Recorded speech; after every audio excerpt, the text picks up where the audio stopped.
If you just can't get enough of the Best Friends podcast, be sure to follow us on all of our social media platforms. Follow us on Instagram and Twitter at TBFcast. Like our page on Facebook at facebook.com/The Best Friends Podcast. Subscribe to our new YouTube channel. Go to youtube.com and search for, you guessed it, The Best Friends Podcast. And as always, subscribe to our weekly show on iTunes and SoundCloud. And we'll be saying, did we just become best friends? Yup. Greetings to all the friends of the show. Thanks for tuning in to another episode of the Best Friends Podcast. On today's show, we've got a review of X-Men Apocalypse and the comic book Civil War II. All that and so much more on this episode of the Best Friends Podcast. What? Did we just become best friends? Yup.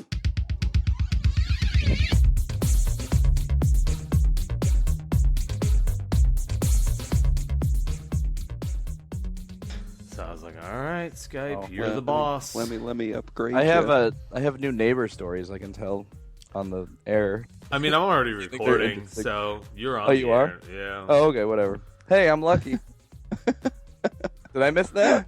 Yeah, No. yeah, we did that while you were off. Oh, Yeah, when you left. And I'm lucky. Yeah. And here we go, guys. Just snap into it. I'm lucky, right? Oh, okay. Sorry, guys.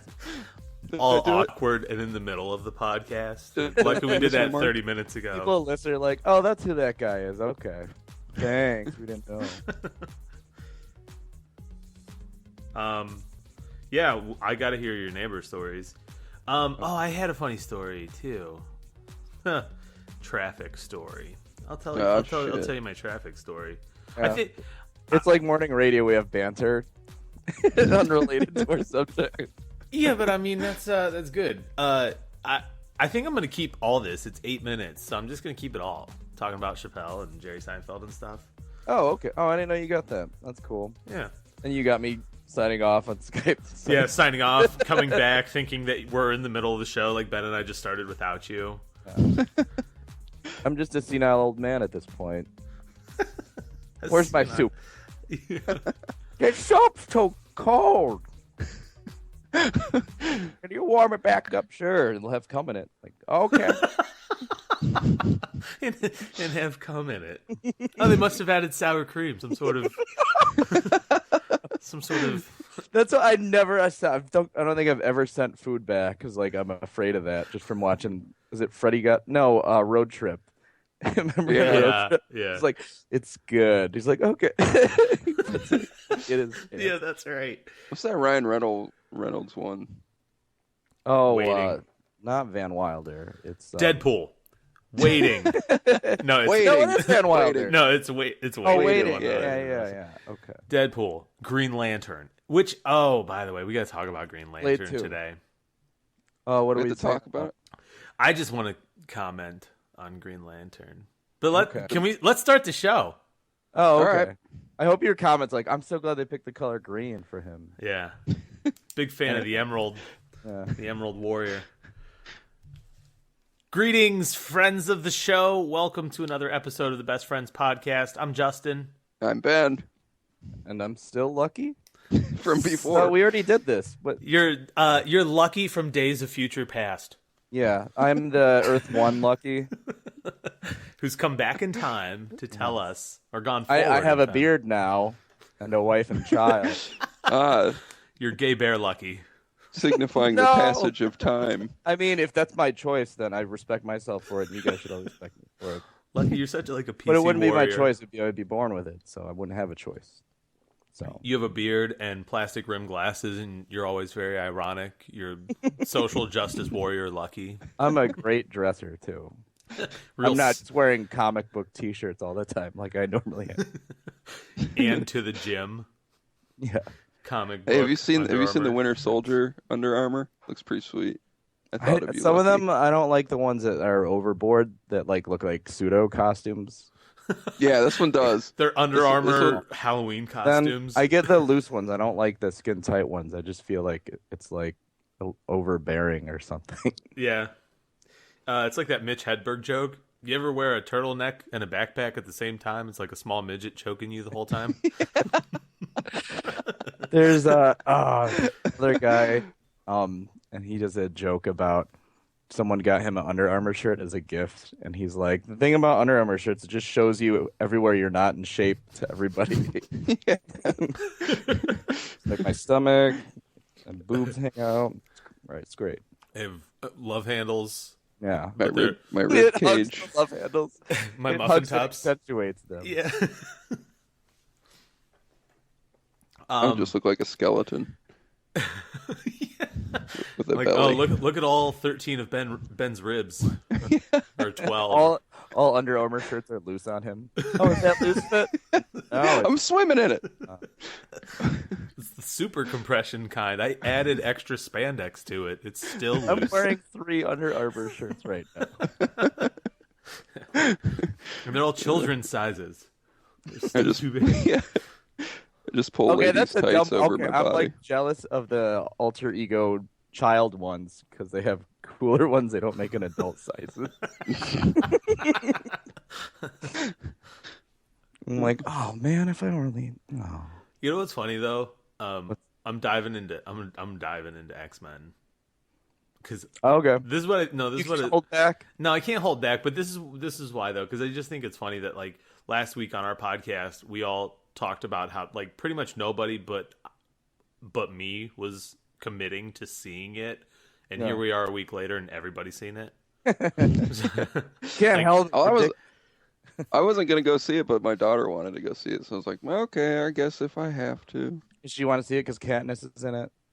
Well, she just, I don't know. I think it was just because the options they weren't so great. For half a second, what Lucky, else? I was like, "Oh my God, Katniss was in it! I missed it. It was like a Hunger Games crossover." She pretty Like a much crossover. They like should. she's Katniss now. She's just blue Katniss. Yeah, Kind of crazy. blue X-Men cat. Days of Future Past takes place after the events of the. The Hunger Games, The Hunger Games. the Mockingbird. Isn't it called the Mockingbird trilogy, or is that just Mockingjay. Mockingjay. or Mockingbird J? Okay. No, not Mockingbird Just, Jay. just Mockingjay. Okay. Yeah.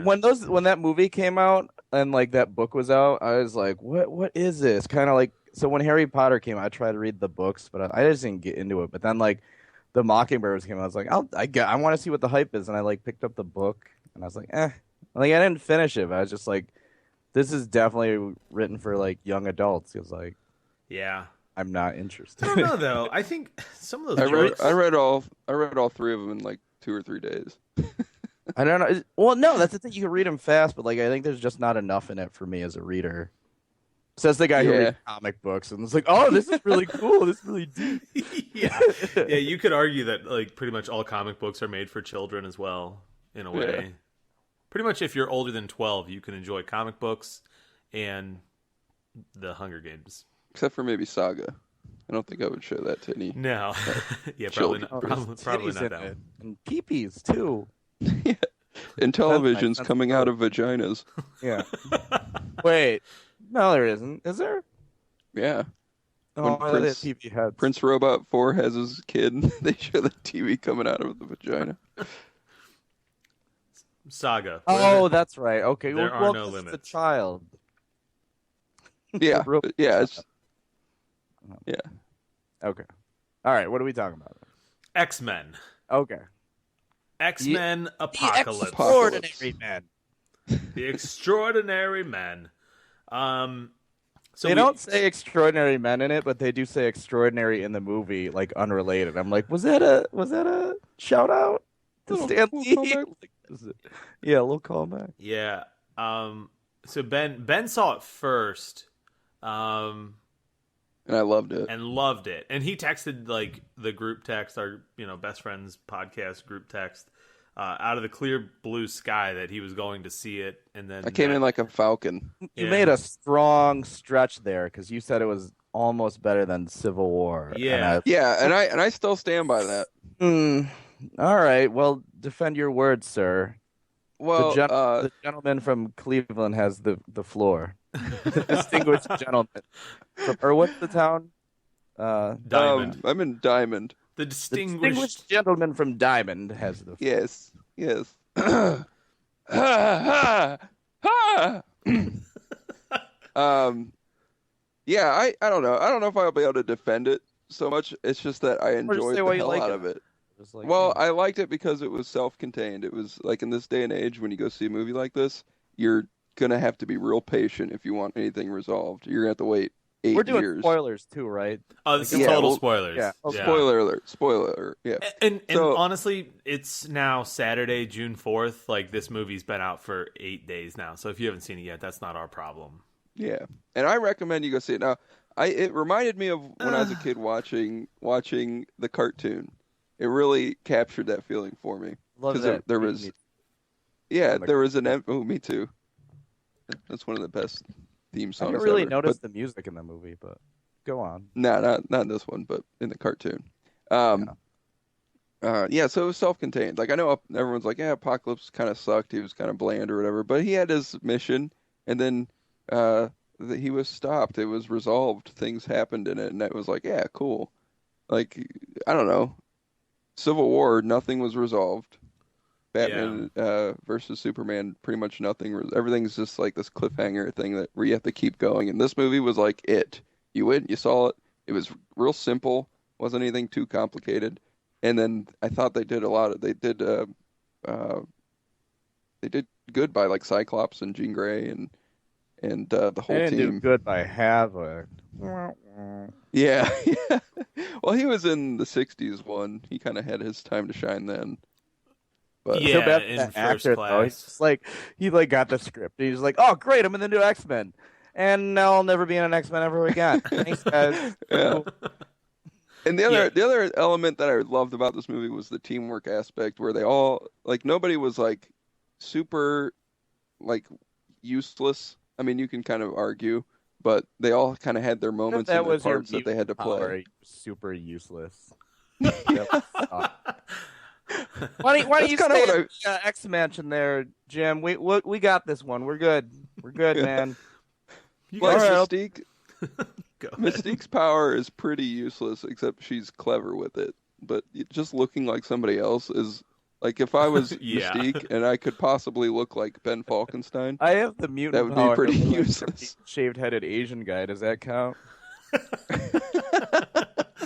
He transformed to one identity and then got stuck there. So it's just he's Mystique, but he only had one change in him, and that's, But it worked, now though. he's stuck Well, like mistake. yeah. Lucky, I mean, just on like a surface brush, what did you think of it? There's good moments. Okay, this is my opinion. Like, I think Quicksilver's the best part. He's always entertaining, hilarious. Like, I was laughing my ass off. I don't know if it's the actor or the way they write him, but like his sequences are fucking awesome. Like, it just that part I could say is better than than Marvel. Like, than a lot of stuff. Like, just that they did that sequence so well and like they brought it back. Where the house was blowing up.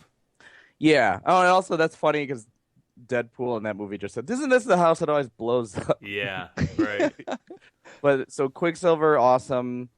There's like funny dialogue moments, like when they walk out of Return of the Jedi. I don't know. Did you guys catch this or not? When they're like, yeah, that was but they're like, well, yeah, the third movie is always the worst, and that's the one so Bryan it's like Singer didn't make. self-prophesized. Yeah, the one X-Men he didn't make. But I also think it's relevant to this movie because it's the third of these sets of this set of movies. Oh, I guess It was is. a dangerous joke to make because this movie, it seems like it's bombing. I don't know. I think it's split because I don't every think review it's I bombing. read. I think everyone just says it. Yeah, it's all right. Like, I think that's Yeah, good. well, what I see is like people loving it and people hating it, and it's hardly like you're kind of like I don't know. Well, I don't see a lot of it's okay. to finish my summation, I thought it was just Yeah. okay, and then the Quicksilver moments were awesome, and then the end was really good. So, like, I really didn't get excited through the movie unless it was Quicksilver or the end of it when it does the finish with Dark Phoenix and everything is fucking awesome. But like That was besides that, awesome, I was just like, wasn't it? is what? It was awesome. The ending. Yeah, I'm saying the ending So- was awesome. Like the rest of the movie, I was just like, that's okay. That's exactly the thing that most of these movies are missing, where the ending is like the ending, the big moment where they're gonna fight the big evil, whatever the hell it is in these movies. It always kind of peters out at that point, and this one they nailed it, and your emotions were right there, and you were so What ready movies for that peter out Jean Grey. for you. What movies peter out? See, Civil War kind of it was a fist fight at the end, and then it was like yeah, it was basically to be continued was the ending of that movie. And I think you have I agree. So I'll give you this. I've never walked out of a movie in my entire life, and I almost left in the middle of X-Men Apocalypse. So that's my real short review. Are you glad you didn't? Yeah, I mean, I agree with you guys. I thought the ending was good, and Ben, I Yeah. think you have a really valid point that a lot of these movies are almost episodic anymore, where it's like Yeah, right. you're seeing a 2.5 hour high production television show. It's one Yeah. of 10, one of 15. And I think in this kind of what you're talking about kind of validates what I mentioned on a previous podcast where like I love the Marvel Cinematic Universe, but man, they still haven't fought Thanos yet. Like still Yeah, haven't fought exactly. Thanos. And this has been going on for over a keep wanting decade in more. real time. Yeah, just- because he's at the end of the first one. And you're like, oh, okay, we're Yeah. gonna get to him eventually. No, Eventually, and at the end of every movie, eventually. Hey, what happened to Thanos? What? yeah, like man, he's real slow at taking over stuff. Yeah. But He's no Darkseid. yeah, Or right. He's Dark already Side. there. Is it Seed or Side? It's Side. Dark Side. Side. Yeah. Yeah. But it's the Apocalypse shows up. He's got his plan. He Yeah. I left don't him like some Apocalypse. Let me mutants. just say that. I I hate think they him. missed on the design, and I think Poe Dameron is or whatever. He's a better actor than that. Oh, Like, Well, I feel like he was covered what's in his makeup. name? So it's Katie's harder gonna get for him. mad at me. Oscar Isaac. Oscar Isaac, yeah. Oscar Isaac. Yeah, he's a much better but actor. he performed with his voice though. I think. I know No, they told him to be that way, but I you don't guys. like. I don't like him whispering and stuff though. That's not Apocalypse. Listen, and then his Jedi robes for half the movie. Come on, dude. yeah, Like he's in he's in he's in the 80s in the Middle East, but he's walking around in Jedi robes. Like, come on. Like, And he learns from the TV. There was some bizarre yeah, points. he and learned there's from like the TV. there's like a lot of things I can't defend about this movie, but a lot of them I feel like you can overlook, I guess. And I keep hearing that Oh, it also was- they made him grow only in the dream. Like yeah, should have made him like Giant Man. yeah, I was ready to see that, and I did not. They didn't do it. At least like his normal stance, he should have been like 7 foot tall or something. for me, yeah. I hated Apocalypse. Like, absolutely, he's the worst of these three movies. A villain. And I want to clarify, and I want to clarify too. First Class and Days of Future Past, I freaking love those movies. I'd put them up there with like some of my favorite comic book movies of all time.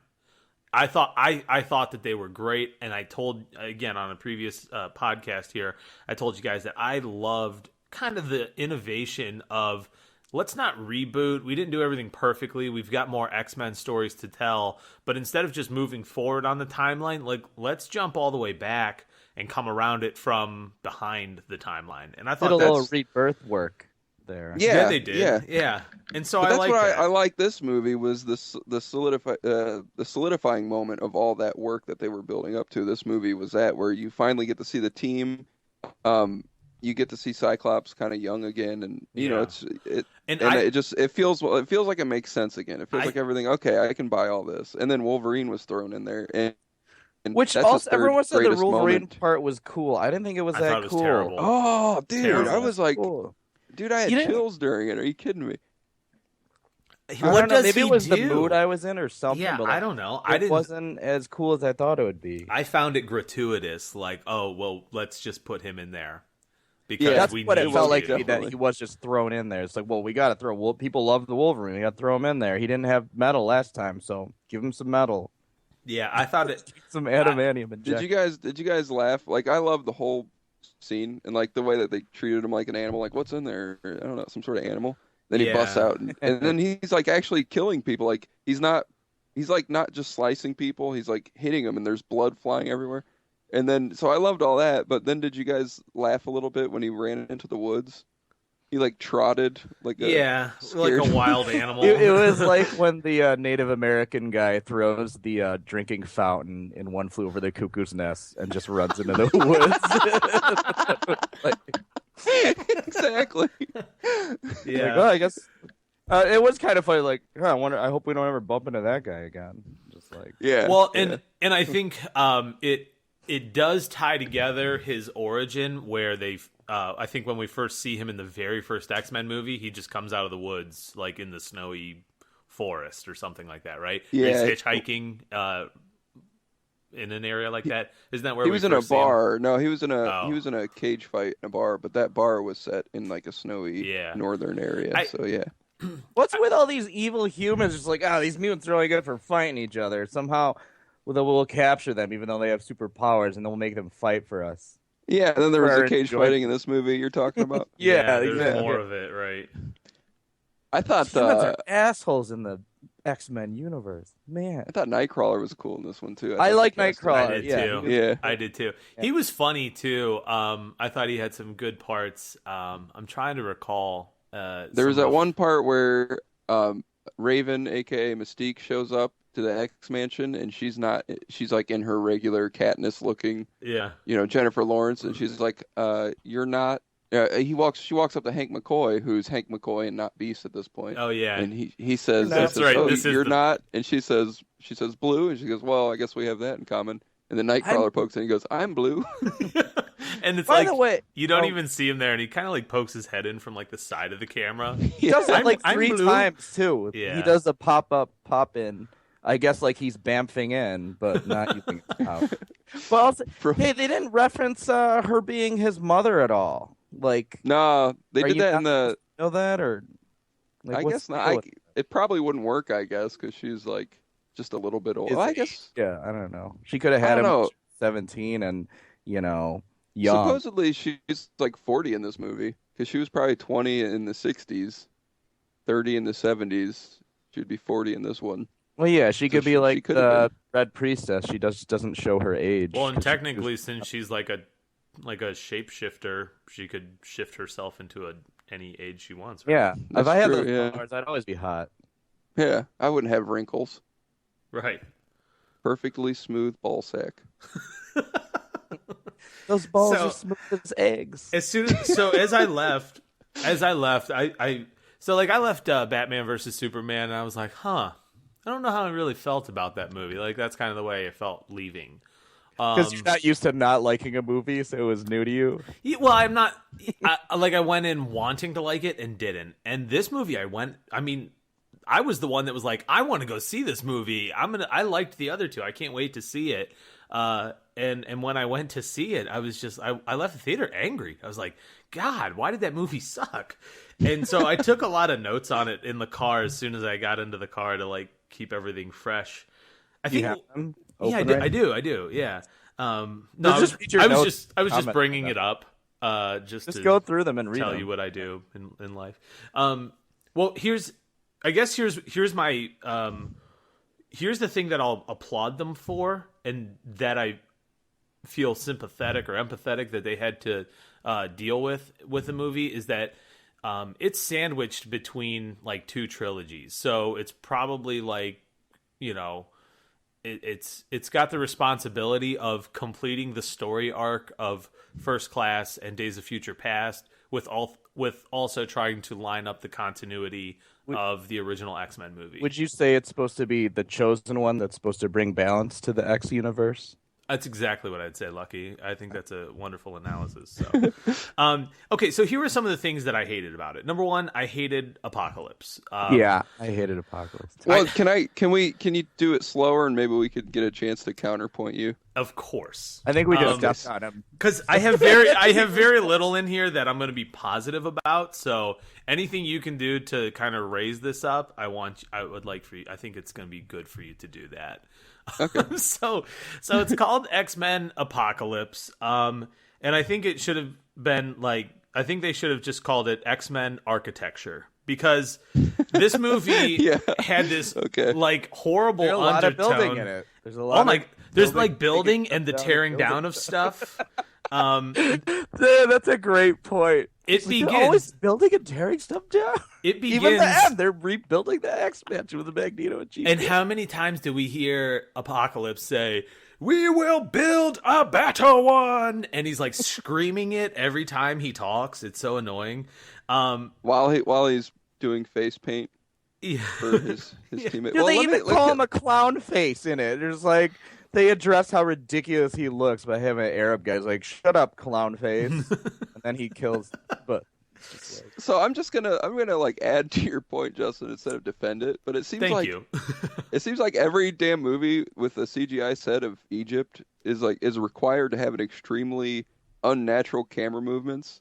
And I don't know if it was like Mummy or Clash of the Titans who started it, but they have this like external shot where the camera is pulling back at unreal speeds while flying super close to some Egyptian structure, and it looks bad every time. And this movie had it, and I don't. Do you guys know what I'm talking about? Have you seen this 500 times every time Egypt is shown in a CGI set? I will watch for it now, but I don't know what you're talking about. It looks bad every time. I don't know why they do it. They need to just stop. Well, with the unnatural because you've been to the real Egypt.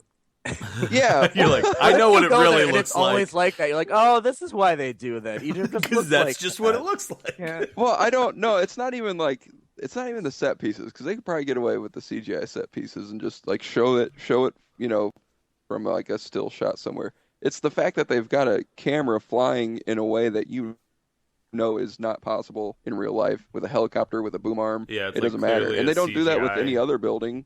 They don't like pull up next to a skyscraper super fast at some weird angle. So I don't know. I just always notice it and I go, I don't like that. So yeah, I thought it was like a lot of architectural stuff, and the original pyramid that so the movie starts off with Apocalypse doing his kind of transcendence where he's transferring his mind and powers and stuff into a newer body. And who wouldn't want to transfer their body to Oscar Isaac? Yeah, what a hunk, what a hubba. Yeah. But it starts with these guys trying to stop him, and Apocalypse has his 4 disciples in the tomb with him, or in the like ritual chamber, or whatever you want to call it.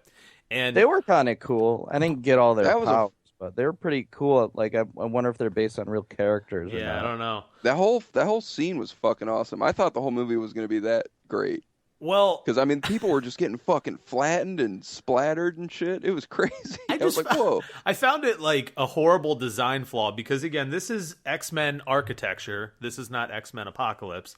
And in episode title right there. In X-Men architecture, I just thought that they would do a better job of building a giant pyramid. But all these guys do is there's these big flat stones, and they just knock down the support structure, and they go rocketing down this chute that like turns these big stones into like projectile missiles that tear down an entire pyramid. Those stones are somehow stronger than the support stones too. Yeah, and I just was like, I didn't really enjoy that. I thought that was kind of silly. Well, it's not. They didn't design it. Probably they designed it to hold up weight. No, I'm not an just architect. Saying. So here's some other things.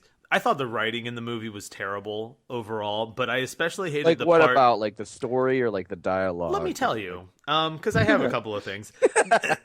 I think more the dialogue than the story. There was the scene where some characters definitely had more attention paid to them than others. Like some were just background and like they didn't even. I felt like a lot of them were background. Yeah, I felt like it was most of them were. I felt like it was as like we said that Batman versus Superman was very jumbled and a lot to deal with and overstuffed, and I think this was too, because you had Beast was hardly in the movie at all. We don't see a lot of Mystique. There's very little of Storm. There's very little of Cyclops. None of Storm. Like she looks so interesting and stuff, but then like she doesn't do much. Yeah, she and looks she's so cool. She's one of 4 of Apocalypse followers. You would think that she would have a more prominent role. Psylocke is introduced and basically cast aside. You basically see all the Psylocke action sequences in the trailers. Plus, is this just me? Like I thought the psychic knife, you stab someone in the head with it, and like they draw it as the visual, but like it's just her affecting them psychically. But she uses it like a lightsaber, like slicing cars in half. Yeah, and then she uses it as a whip later. And like I've never seen a whip me. It's like that's not how that's supposed to work. Like I didn't read a lot of Psylocke, but I've never seen the whip thing ever. I was really pumped about Psylocke, and then really disappointed when I saw the movie. But here, getting back to the writing real quick. In terms of the dialogue, the scene that I hated was or one of the scenes, because there were several. When Professor X and Hank go to the CIA headquarters or whatever, and they're meeting up with Miranda, they mentioned the word apocalypse Or like Target. 4 times or something like that. It looked cooler in the trailer the way she said it. Then when they showed it in the movie, it's like, no, that wasn't. Well, exciting. because yeah, they're like, oh yeah, this guy always had followers. He always had 4 disciples, and he's like, oh, Havoc. like, Yeah, that was the worst. like the delivery. 4 horsemen of the apocalypse. I read that. Yeah, that was bad. And then Professor X is like, the end of the world, and then she goes, apocalypse. Like, that was the scene, and I was like, oh my god, like, could they spell it out any more that the guy's name is Apocalypse? Like, He never just says I'm Apocalypse or anything. Yeah, they never. Says, like, I am the Apocalypse of lore or anything. So that was the scene that was covering all of that. Like, we're not going to call him Apocalypse, so we need a scene that's real heavy and obvious. Yeah, and I just thought, what like, he's he gonna may do. as well have been wearing a name tag that says, hi, my name is Apocalypse. Like, they could have just done that. And that I might wish have been they better. did. Like, I wish he called himself Apocalypse. Because, like, I feel like it's a thing in superhero movies. Like, well, they're never going to believe us just calling him Hawkman, or, you know what I mean? They're like, oh, he's like a Hawkman. Like, someone always has to name them. It's never like, I'm Iron Man, or like, you know what I mean? Or not? Yeah. Like, Yeah. They always want to try to do some clever thing. Yeah, which we get it. It's superheroes, man. Come We on. know what their names are. Yeah. Again, I just thought Apocalypse must have talked 30 different times about, we'll tear this world down and rebuild it, and it'll be a better one. And his voice was The like Donald Trump of the fucking his voice was like modulated and layered, and like it echoed, and I just thought it was just sounded really annoying to listen to, and I hated just him talking ever. Yes. I hated all of that. You know, I think it was spoiled from the cartoon because, like, I like the voice they use in the cartoon. Like, I am Apocalypse, and he sounds regal and evil at the same time. right. And this one, he's just he's whispering, and then like he didn't sound like I wanted him to be more like Bane. Bane was a more powerful villain, and like strong and imposing, and you're like afraid of him. I wasn't really afraid of Apocalypse. I'm just kind of like accepting how ridiculous he looked. Like I was even just the wires on his head. Like just take those out, and he looks okay. You know, he looks better. I just didn't like the way it looked. It was just like, ugh. Well, and I think originally he was very purple, right? And they made him more blue. Yeah. If I'm getting that right. I was kind of afraid of him as far as his powers, because I was like, holy shit, this guy can pretty much do anything except for when he goes to fight the X-Men. People a part of. He buries them Sand. in the ground and shit. Yeah, and then he was like, I don't know, probably 3 miles out, and he levels a city and then rebuilds it. So I mean, we're dealing with some crazy powers. Architecture. Yeah, and then he goes Wild and fights the X-Men, architecture. and he doesn't use it. He doesn't use his powers. I don't know. I thought that was kind of weird. I thought the 80s thing was overdone too. There's a lot of 80s music in it, and like you said, Lucky, they come out of the cinema and you see on the marquee Return of the Jedi, and they're talking about the movie and all that stuff. Quicksilver's playing Pac-Man. Yeah, Quicksilver's playing Pac-Man. Ronald Reagan must have been shown in a clip a dozen times, and I just thought it was just pandering to the age group that's going to see this movie, which was like us who were born in the 80s. And it's like, I thought it was the equivalent of like a creepy guy in a panel van, like pulling up to kids and like, hey, do you kids like the 80s? I've got the 80s inside. Come on and check it out. Come into my van and I'll show you the 80s. I just thought of like, man, this is just too thick. And again, I just thought the movie went beyond its means to make some points. And that's where for me, it was, just really disconnecting me. And then finally, it's funny, like it was in the 80s, but then like the cars they drove was like Professor X's 50s. really nice 50s car. Yeah, I know. And like it was all shots of that car, and I'm like, wait, why would they put an 80s car in there then? Right, put a DeLorean, drive a DeLorean. Yeah. I think I saw one, not a DeLorean, but something. And then like that. I thought there was little to no action throughout the movie. It was Apocalypse setting not a lot of everything up setting everything up, getting all of these people in order, and then just like there's this tiny battle at the end. And again, I think that a lot of the action sequences that you see in the trailer, pretty much we see at the end of the movie. Like it's pretty much all of it.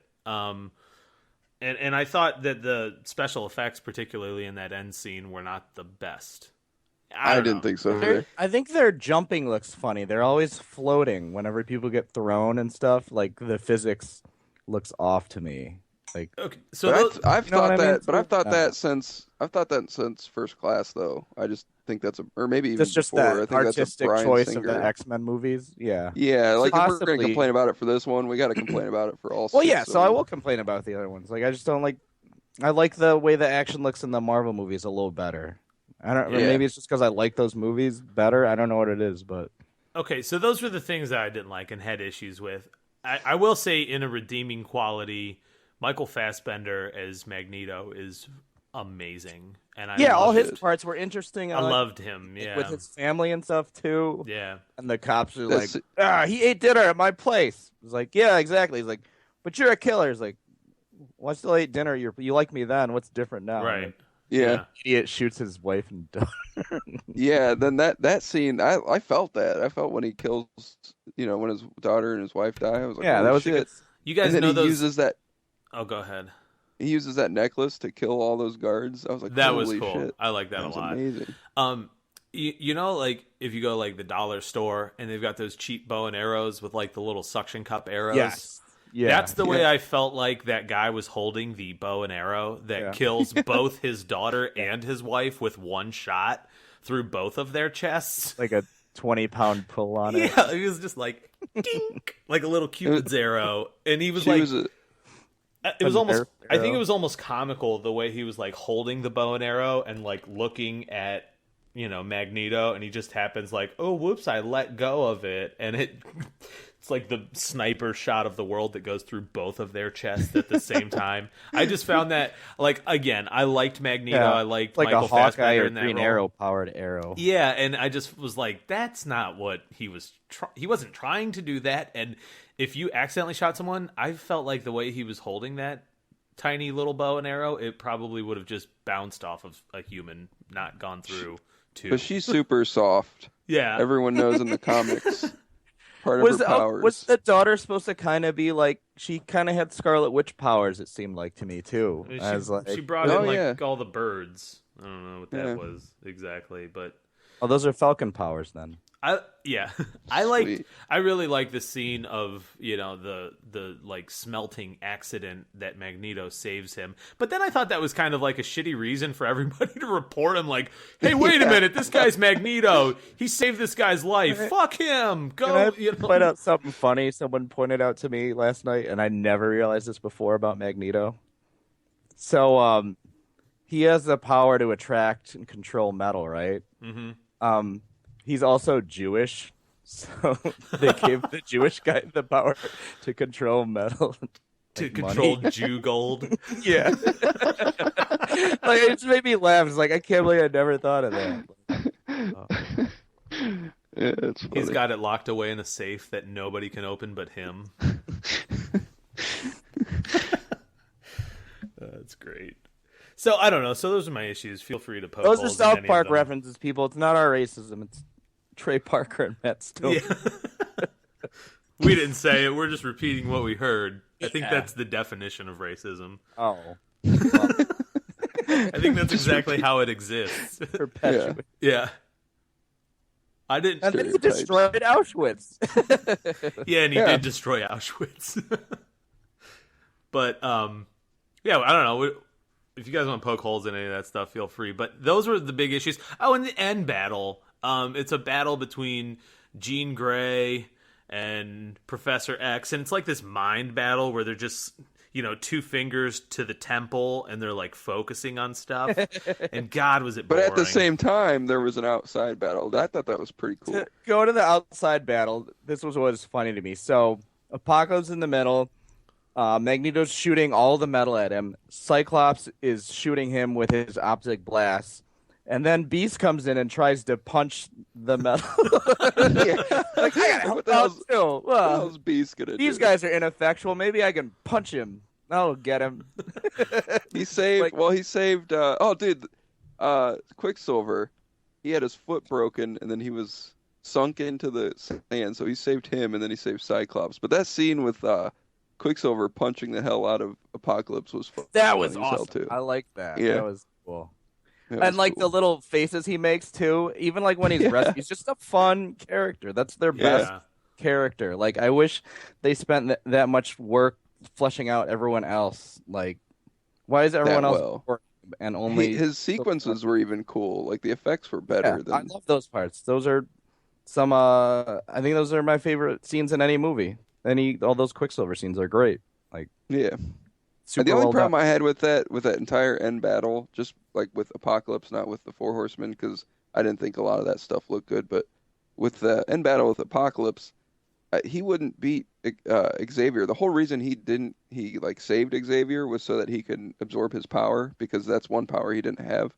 So when he goes into his mind, he shouldn't have been able to beat him. Like Xavier should have been able to win in the mental battle. That's kind of his thing. If he's going to win anything, it would be that. And he didn't, which was kind And I of also- bogus. When they're defeating Apocalypse and he looks at the Four Horsemen, doesn't he say like useless or worthless or something to them? Because Yeah. he's supposed to protect him, but I wanted to be like, I agree with you. They were useless. The worst Four Horsemen you could have picked. And then like so I thought he would have some kind of mind control or something over them. He kind of just convinced them to be his henchmen. Yeah, like, hey, what do you Yeah. say? All right, I'll do it. Yeah. Like, yeah, this guy's pretty powerful. Yeah, I'll fuck Like, Storm particularly had no reason to, because she, like, worshipped Mystique, and Mystique was one of the X-Men, and he somehow convinced her to, like, hey, let's go fuck up the X-Men. She's like, all right, let's do it. Like, Also, he enhances her, and her hair turns white. No one else's hair turned white. No. Like, what was the deal with that? Xavier Or was it just because went her powers? bald. Yeah. which, again, more building. He's, like, constructing things out of thin air. The X-Men movies are so mean to Xavier. It's like, well, you can't walk anymore. Now your hair's gone. No one will James love you. McAvoy, he's pulling it off, though, I thought. I like him as Professor X. I do, too. I think, Yeah. dude, and McAvoy can cry. That dude cries. He When cries he a lot. cries, man. Dude, he cries in all three of those movies, and he cries What like a pussy. big. Like, if I'm ever thirsty in the desert, I'm gonna drink James McAvoy's tears. They look refreshing. Yeah. I bet they're He's plentiful. psychedelic too. They'll take your mind places you've never been. Yeah. You trip This on is a drug made from the tears of Professor X. Yeah, he's Yeah, I thought good he as did Professor X. I like him.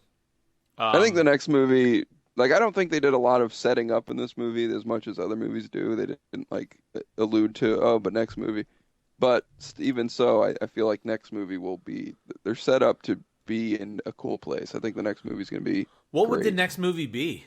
Either way, it has to be good just because the Marvel movies are so good. Like, it's got to compete with that, like, for your comic book movie dollars. Like, they have to make a good. Like, I think they know they have to make good movies from now on.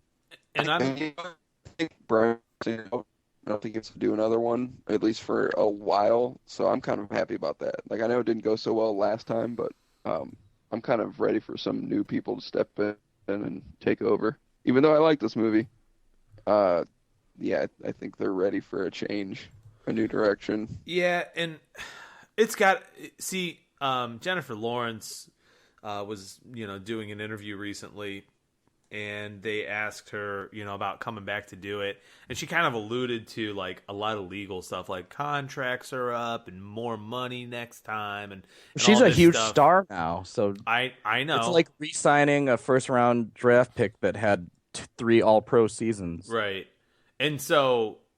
Well, Fassbender's huge too now. He was probably pretty big when they signed him as Magneto, but yeah, I think that overall, like, she basically was like, yeah, that's the vibe that I got in my interpretation of reading the quote was, I'm probably not coming back, and we're kind of all a package deal. She's gonna Halle Berry it up. Dude, I think just hard reboot the X-Men franchise. It's not a bad thing to do. It's been going on since, what was the first one? 2001? Yeah, since it was like one of the first superhero movies. Along Yeah, with, like we've had 10 plus 15 years of X-Men. Like, we're good. Go ahead and restart it. We got 6 movies. We're good. Yeah, I'm good with that.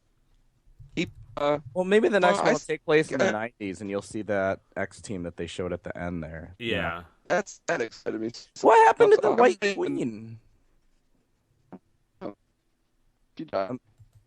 I'm breaking up here. Am I breaking up? I can't. So the X-Men franchise started in 2000, actually. So this is like 16 years of X-Men, and I think that's enough. So yeah, and we're getting the new Wolverine movie, which is rumored to be based off of Old Man Logan. By the way, that comic, the original Old Man Logan story is amazing, so everyone should read it. And then the current Old Man Logan is really good. Yeah, I think if they go off of that, that'd be cool. Like, yes, but I'm excited to see the ending team that they ended with in this movie. I'm not in a complete agreement with Justin that they should reboot it. I think if they do adventures with that new team, it might be all right. I think so too. Except maybe skip ahead 10 years. Yeah, because you could explain Mystique left in the meantime. Like, come back in 10 years like a Star Wars, and they're all trained up and they're working like a well-tuned machine, and they all have good lines as opposed to just like one or two of them speaking. Yeah, what's that? Who was that? Sophie Turner. Who's that? I think she played Jean Grey. She was kind of flat. Like, I thought it made sense for her character, but yeah, that's the girl that plays Sansa. Stark. Yeah. Game of Thrones. Yeah. And so I know she's got like acting her as chops. Jean Grey. I think she's cool. Yeah, I thought she was cool. Yeah. She's a total babe, so I'm cool. Yeah. With it. Yeah. I had to look up how old she was just now before I called her a babe. How old is she? She's 20. I'm allowed to think she's hot. She's a total babe. In that case.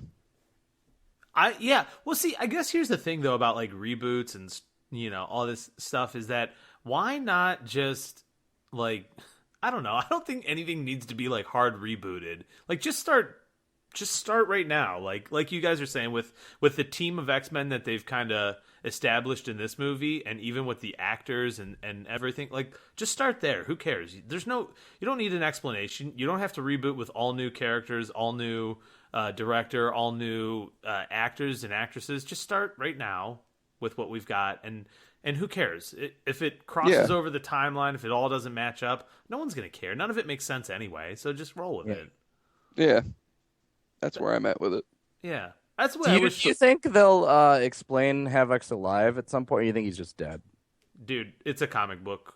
Like, if it's any other comic book, like DC just brought back to life its entire comic book library. So I think that. But okay, is Havoc we could handle enough one to character? Make them bring him back? Even they're all Schrodinger's cat. They're just in that state constantly, alive and dead, depending on what they need. Yeah. Poor cat. That's great.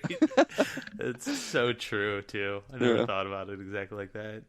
I just Googled Sophie Turner, and geez, I think she's like way hotter than even I thought really she was. Tall, isn't she? I don't know. She's no Elizabeth Olsen, but yeah. You do love her, which is getting out of hand. Your love for Elizabeth. Just the red hair super heroines is his thing. Yeah, that's true. So Ben, what did you love so much about it? Because you loved it. You said it was almost as good as Civil. I'm gonna just put you on blast right now. You got to tell me what's so great about it. You're not selling me on it. Like, I don't feel like going back and watching it based on. Yeah, I'll never watch that movie again. Okay, they didn't. Okay, they didn't focus. I'll watch the Quicksilver parts again, but. Yeah, Quicksilver was awesome. They didn't focus on the villains. Like the Four Horsemen, we've already established were useless, but they are kind of useless just by definition because you're Apocalypse. You don't need Four Horsemen. You do it. Why does he do it? Because he loves mutant kind. He calls them their children. He feels like their father. So this wasn't him saying, I need you because I need you. It was I'm doing this for you because I love mutant kind, and we're going to destroy humanity. And so I thought he was a pretty interesting character, actually. I thought this Apocalypse was kind of a cool iteration. I won't use that to defend the movie, though. That won't be my Because we just strongest point. shit on him for 10 minutes. Yeah, because you guys just shit on him for 10 minutes, and I was like, and as you guys were shitting on him, I was like, yeah, that's kind of true. I was just kind of thinking in my head, but I thought he did all right. And like the talking, you guys were explaining, like talking about how his I don't know, his dialogue was bad and the way he delivered it was bad. I thought he did okay, and a lot of people are like, well, why do you cover Oscar Isaac in 10 pounds of makeup? And the reason is because if he didn't, those same people would be saying, why didn't he have makeup? He's Apocalypse. He's supposed to look this way. And he looked damn near close to how he looked in the comics. You know what I mean? I think they could have did the design better. That's all. Like they could have. Yeah, like, I guess the lines looked like his mouth and stuff, but like him being purple and face painting and them even mentioning it, he looks like a clown face painting in the movie was just like, yeah, that was pretty bad to me. Or like maybe make more nods to him looking like an Egyptian pharaoh or something, like that was just didn't all go together. Like that was what I thought about it. I thought that they lost because and you brought this up, Lucky, about how he kind of sounded, the way he talked and stuff. He didn't talk the way that you kind of thought he should. And that was my perception of him too. Like he echoed and he was loud, and it's like they copied Oscar Isaac or whoever's voice that was. You know what would have been they great layered for it his 6 voice? times over. I thought if he sounded like when Batman modulated his voice in Batman v Superman. Yeah, a little bit, yeah. But yeah, yeah, they maybe done something maybe a little more less royal. human. Yeah, or more royal, more regal. Because again, if he's like this Egyptian pharaoh king, like yeah, because he's like, I used to rule the world, and then I got buried. Now I'm back to rule again. Well, when he first shows up, he was speaking an ancient language that they didn't understand because the languages evolve over time. So when he shows up, he was talking to Storm, who was from the same area, it's just a different time, and she couldn't understand his language. So then he learned it from the TV. So I don't know how you would. I mean, so I guess he got shitty TV voice. Yeah, so he that talked weakened like him? just just like shitty American with the schwa. But I don't know. I thought it was all right. I didn't think it took too much away from it. I don't know. I'm not going to defend that so much because I also kind of agree with both of you. I didn't think that it was the strongest performance, but I feel like I'm just being mean to you because I didn't like this movie and you liked it. Like, so I loved it. Apologize for that. But here's the thing: the reason I liked it is because they didn't focus on the Four Horsemen. They didn't focus on Apocalypse too heavily. They focused on the teamwork and like the team aspect of it. And it really felt like, Justin, you mentioned the '80s was kind of overdone or whatever. And I thought so. I thought if anything, it was imbalanced. It was like super '80s at one point, not '80s enough at other points. You know how you brought the team aspect up? Like, I think you got something there that, like, the Horsemen should have been a well-oiled machine, too. Like, you don't see how long they're operating, but, like, if they're his guys, you think he'd be training them a little bit or something, He'd pretty much just enhance them and be like, no, just go protect me. Like, they didn't seem like a cohesive unit, really. Like, yeah. I mean, it would have made the battles feel more if you had like one team going against another team and like the whole time they're fighting, Magneto's just like he's stealing just metal. Yeah, he's building stuff. Like, what is he doing? He's just building. I don't even know what he was doing. It was the equivalent of like just floating metal. Some serious shit is going down, and I'm just playing with my Legos over here. Like, hey guys, I don't have time. Yeah, I just Horseman here. But it was cool to see him be that powerful. Well, to pull metal out of the ground. Ben, you talked about you felt like emotionally impacted at the movie, and I'm guessing that was at the end of the movie. Yeah, like when Phoenix. Well, number one, there was a few moments like I was totally because I liked the end of the movie. Yeah, I like the end. Phoenix was cool. Yeah, when Phoenix finally shows up, because the whole movie they're setting her up. They're talking about how she's so powerful. I mean, we all know that she's so powerful, but in this movie they're setting her up as she's a shy, she's just quiet because she's what everyone's thinking. So, I can't hear what you're saying. Ben, you're just completely gone. One thing I think is Well, if hold they on. We got Ben back, and we lost that other thing he was saying. So say that again, Ben. Try it again. Come back through the Speed Force and tell us again. Well, they've set up Jean Grey the whole movie where they're talking about how powerful she is and she hasn't released it or, unleashed her powers yet.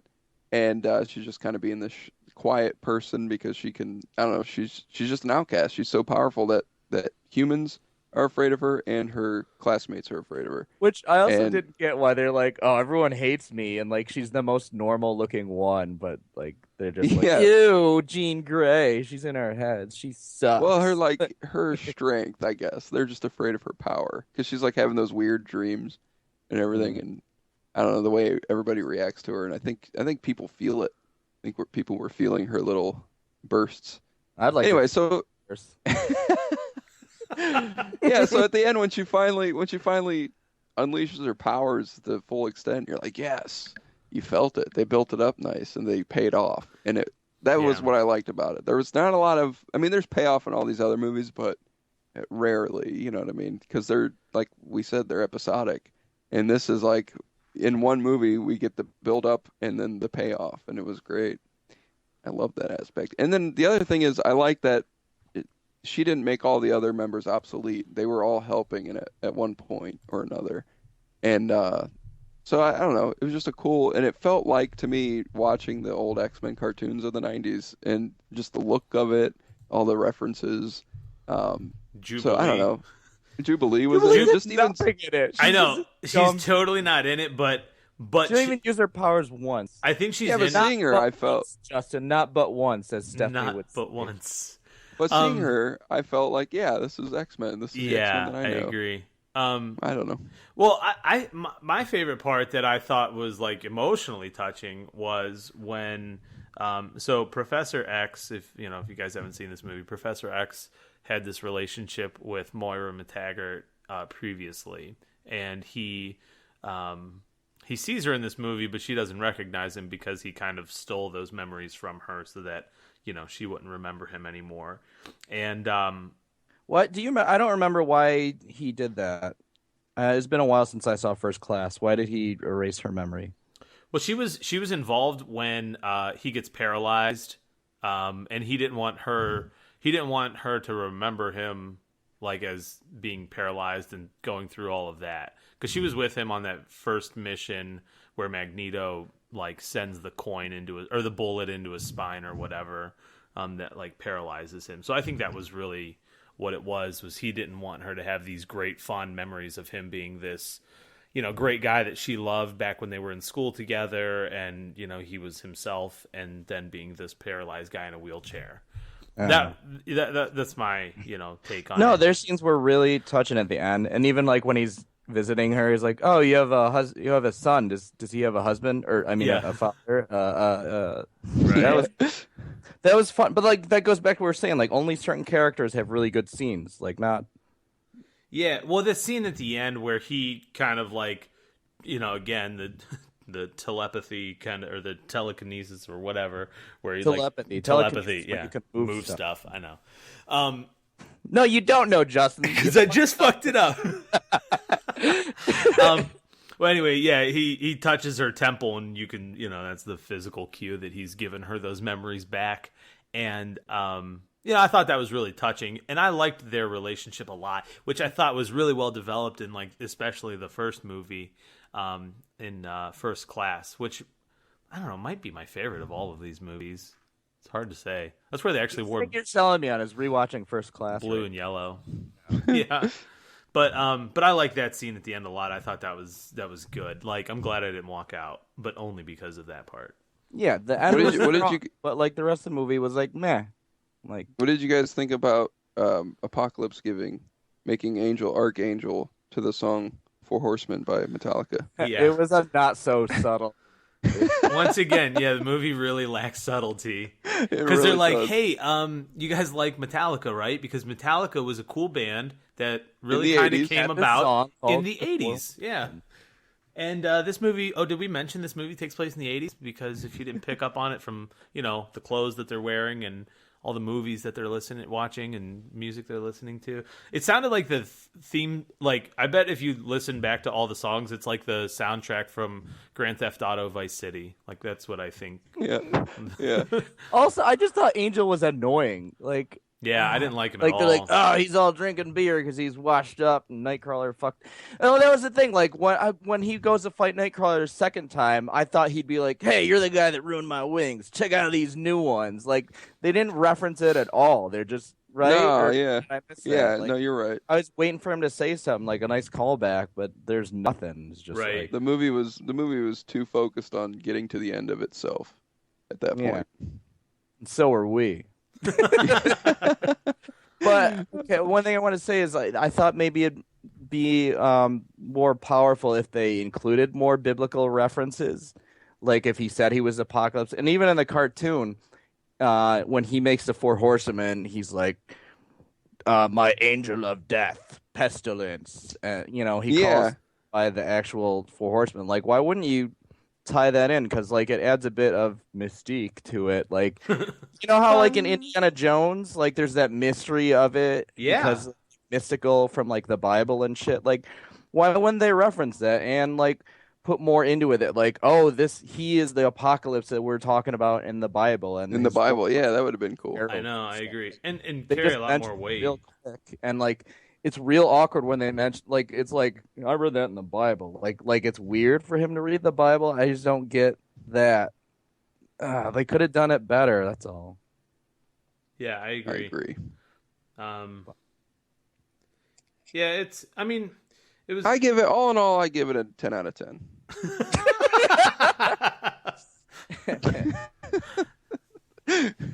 I'm gonna give it a score that also starts with the letter T. A 2 out of 10. 2 out of 10. Yeah, I'd probably give it. I don't know. I'm giving it like a 7, but like a really good 7. Maybe If the a good parts of the 7.5. movie were good, there just wasn't enough of them. So like if I was rating my favorite parts, I'd give it an 8. But like overall, I think it's about like a 5.5 or a 6 to me. Here, Like, let's do it like this. Lucky, did you like it better or not as much as Batman v Superman?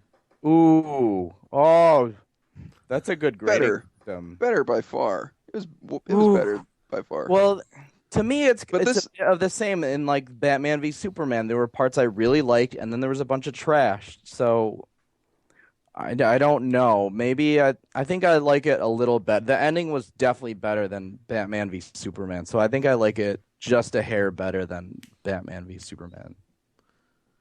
And I think the question highlights something important here, is that all those Marvel cinematic universe movies, the thing that Warner Brothers is trying to do, they're epics. You get this idea that you're watching a saga, and so you have to grade it accordingly. And when you grade this movie, it's a movie. It's a standalone movie. It's what it is.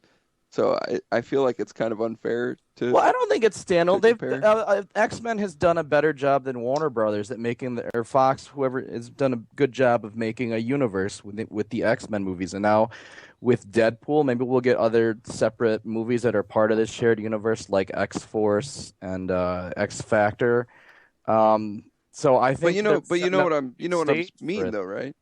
I'm sorry. Yeah, but like I don't like how you're saying that the Marvel movies aren't good standalone movies, because I do think that also those movies are good on their own too. Like I don't think it's fair to say Yeah. No, that's standalone. true. This one is though, so I That's don't true. agree with you on that.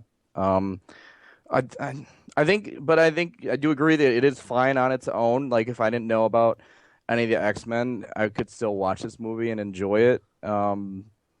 So I don't know. That's all. Yeah. Here's a little bit. I mean, it is through 8 days, I believe. And here's a little bit of a rundown of the other movies, and this is taken from boxofficemojo.com. X-Men First Class didn't make anything at the box office. It only made $146 million. And Days of Future Past did $233 million. And Apocalypse, currently after 8 days, is at $100 million. I would estimate that Apocalypse won't reach Days of Future Past, which is No, it won't. 233. I don't think it got as good as reviews, so I think people are less excited. Yeah, and it's got a tough follow. Like, it's coming out 3 weeks after Civil War. Like, there's probably, albeit a small faction, there's probably a small group of people out in the world that haven't seen Civil War, and and based on reviews, they're probably going to go see this, or go see Civil War, not this, not Apocalypse. I don't know. It kind of begs the question. Like, Ben, you really like the movie a lot. There's this. Yeah, and I don't want to fault you for liking it. Yeah, like, I can see how you like. I can see parts that you like. I just got tripped up on some things. Like, I thought the villain was hollow, and I couldn't stand to listen to him or look at him, so that didn't help. And again, I just thought the dialogue and the writing was not that great. But I don't think that as a whole it was a failure of a movie. Again, I don't hate Batman v Superman. We laugh at it because it's one of those movies that I think had more potential and fell short of its potential, and that's why it's like so disappointing. Like, ultimately, I don't think that that's a terrible movie, but I just think it's like, God, it could have been the movie, and instead it's just one of another comic book movie. And that's the way I feel about Apocalypse, is that it could have been a fantastic end to this like new trilogy, and instead it's like, yeah, you know. And it feels like, because I wanted to, like I said, I really enjoyed First Class and Days of Future Past. So for this one to be so kind of like meh is, for me, I'm just like, oh, what a bummer.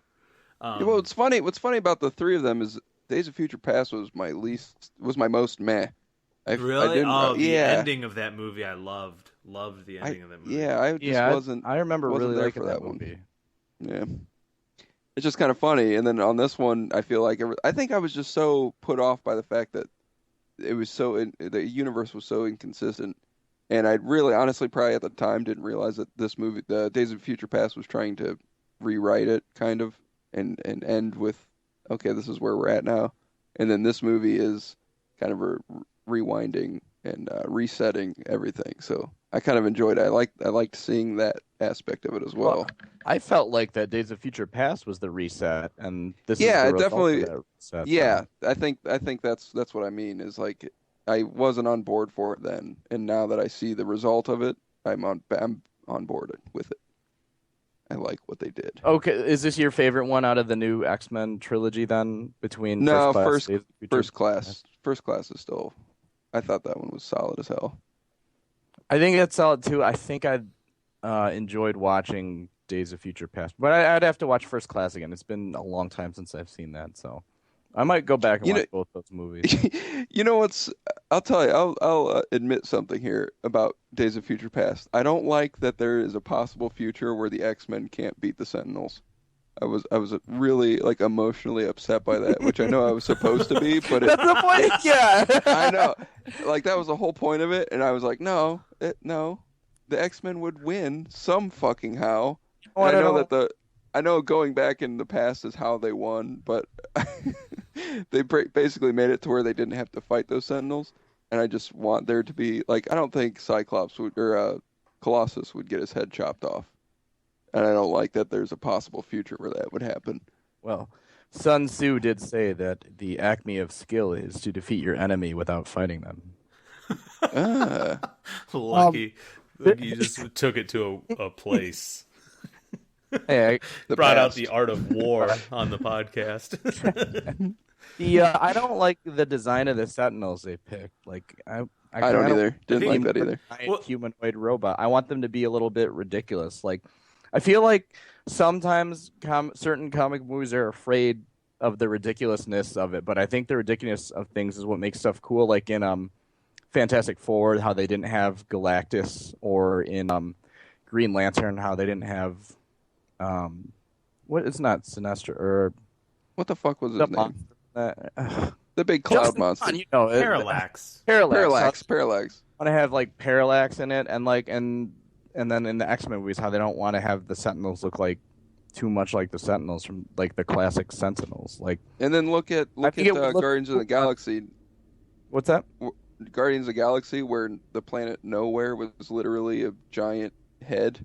Yeah, I like the ridiculousness of it. Yeah, that's why I'm going to a movie to see some cool sci-fi shit. Like, right. Like, I don't need you to like bring it into the real world. All of it. That's kind of what I liked about Apocalypse, is that he was kind of ridiculous a little bit. Like But I Bryan didn't Singer's like known the for being. ridiculous direction they went with him. It didn't suit my particular brand of liking and taste of ridiculousness. I get that. I totally get it. As hard as that is to explain, I get it. I He don't just know looks why, but too goofy. Like that one. I think if they made him look more like the comics, he would look better. Like maybe not have the stupid collar thing, but like the face.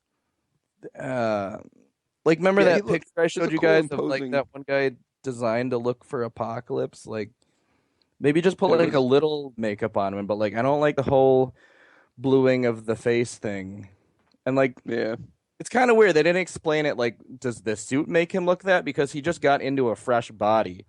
And then I also don't think I liked him going to the fresh bodies and stuff. Because then, like, I don't know. yeah, Is it was that kind of that's odd. not what he does in the comics, is it? He doesn't find like a No, new he's host. just super powerful and he can change shape. Yeah. So I don't know. It's just it didn't work for me. That's all. Like I know they were trying something, but like for me, it didn't. What they did didn't work for me. Yeah, and that's I don't know. He's an immortal in the comics, and Yeah. so I don't know. That doesn't.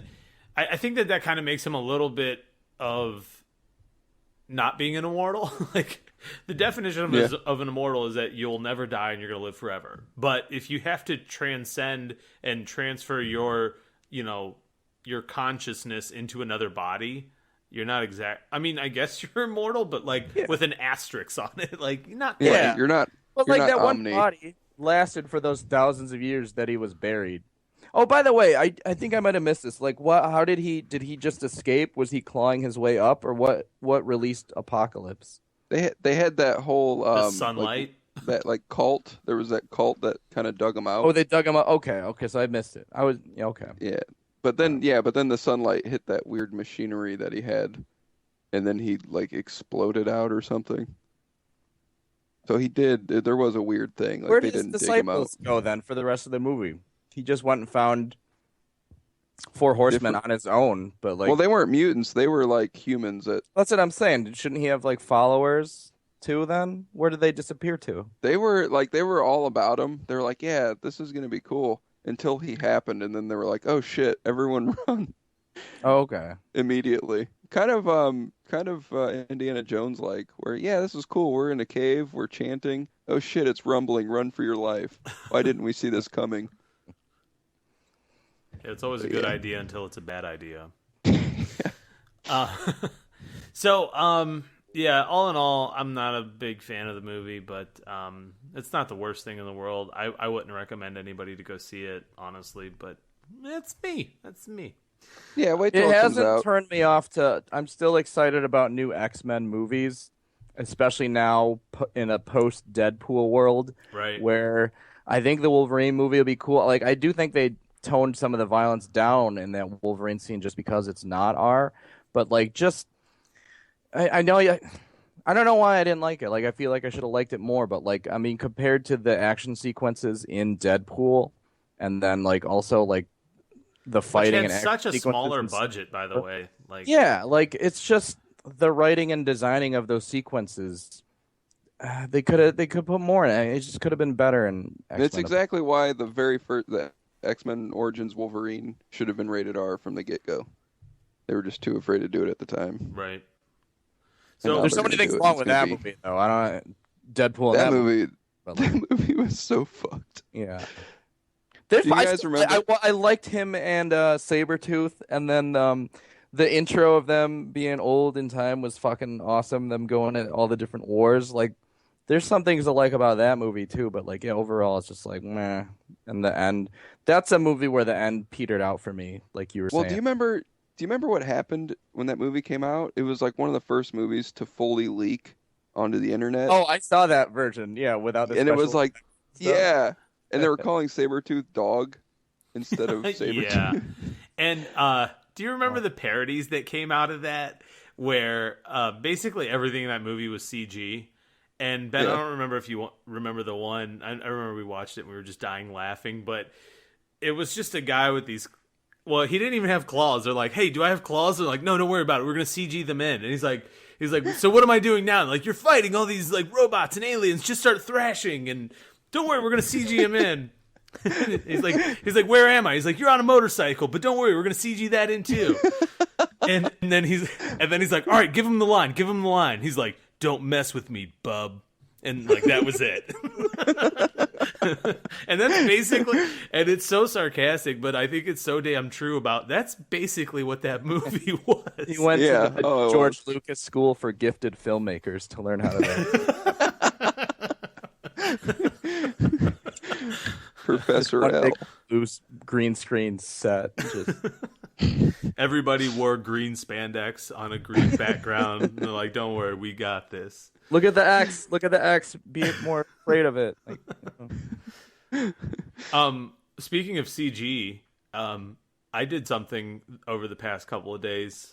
I went back and watched Green Lantern, the original Ryan Reynolds Green Lantern movie. I tried to watch it. I couldn't get through it. So I got to tell you, my one buddy likes it, and I was like, all right, I'll watch it if you say it's good. So I remember seeing that movie in theaters and thinking like, oh, it's pretty good. And then like I saw the backlash on the internet. I'm like, oh my god! Like, am I stupid that I liked it and that everybody else hated it?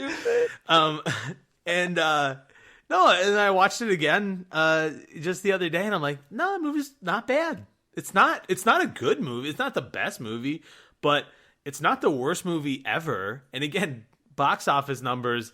The production budget was $200 million. The marketing campaign was probably another $200. And it made $116 million at the box office, which is so sad. But man, that movie could have been a great launch point for the DC universe, I think. I mean, I didn't think there was anything wrong with it. To me, when I'm watching that movie, I'm like, this is Guardians of the Galaxy, but like the world wasn't ready for it in 2011, I guess. Like it takes place in outer space. Yeah. It's across the galaxy. You've got a really charismatic, funny guy like Ryan Reynolds kind of mirroring Chris Pratt. Dude, I remember reading articles before that movie came out, and they're like, Green Lantern could be the chance for DC to make their own Star Wars type universe. And it was like, you know, you have these space police patrolling different planets and stuff. There's a lot they could do. And then the movie came out, and they're like, oh, maybe there's not so much you could do. Right. For me, like the worst part of it, Blake Lively, in watching that movie back, Blake Lively is awful in that movie. Yeah. She's terrible. Not good in most movies, I don't think. I was really kind of like, wow. The scenes with her are not good at all. And again, Ryan Reynolds is typical Ryan Reynolds. He's charming and funny. And there's that scene where she's like grilling him about being late to the test flight thing. And he's just like, now let's take these pants off and fly some jets. And, you know, it's just typical Ryan Reynolds. It's hilarious. Yeah. But she is like she may as well be a cardboard cutout in that scene because she's so damn wooden. She doesn't even react to him saying that. She's just like, I didn't think they had a good. Well, she's the one that was in The Town. Did you guys watch The Town at all? The movie?